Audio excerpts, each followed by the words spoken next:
नमस्कार मंडळी. सद्गुरू Austro and वास्तू मार्गदर्शन या यूट्यूब चॅनलमध्ये आपणा सर्वांचं मी डॉक्टर आर के सूर्यवंशी आपलं स्वागत करत आहे. आज आपण बघणार आहोत राशीचक्रातील 9वी रास धनु राशीचं घातचक्र. त्यापूर्वी मला तुम्हाला एक गोष्ट सांगायची आहे. माझे एक मित्र होते, त्यांना त्यांच्या शेतामध्ये बोर मारायचं होतं. त्यांनी चांगला मुहूर्त बघितला, चांगला दिवस बघितला, चांगलं नक्षत्र बघितलं आणि त्या दिवशी त्यांनी बोर मारायला सुरुवात केली. नारळ वगैरे वाढवला, अजून बऱ्याच काही गोष्टी करून त्यांनी बोरला चालू केलं. पण त्यांच्या दुर्दैवानं ते बोर फेल गेलं.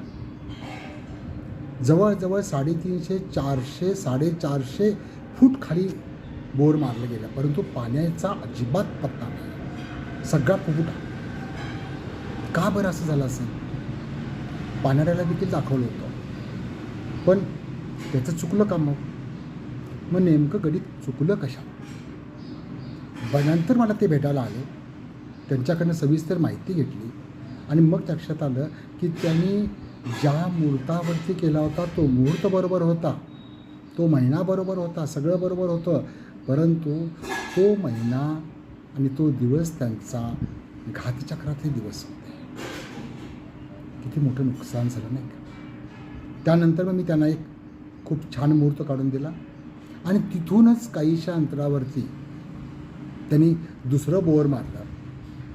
तुम्हाला आश्चर्य वाटेल, 150 ते 150 वरती भरपूर पाण्याचा साठा लागला. तर हे असं होतं. तर जाणून घेऊया धनुराशीचं घातचक्र. धनुराशीचा घात महिना आहे श्रावण महिना. श्रावण महिन्यामध्ये धनुराशीच्या व्यक्तींनी असं आणि कुठल्याच प्रकारचं शुभ कार्य किंवा महत्त्वाचं कार्य करू नये. त्याचबरोबर त्यांची घात तिथी आहे 3, 8 आणि 13, म्हणजेच तृतीया, अष्टमी आणि त्रयोदशी. या तिथी आणि या वाराचा तुम्ही जरूर उपयोग करा. त्याचबरोबर त्यांचा घातवार आहे शुक्रवार. शुक्रवारी कुठलंही महत्त्वाचं कार्य नाही करायचं. आणि घात नक्षत्र आहे भरणी नक्षत्र.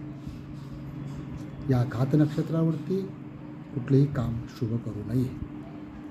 त्याचबरोबर वज्र नावाचा योग आहे आणि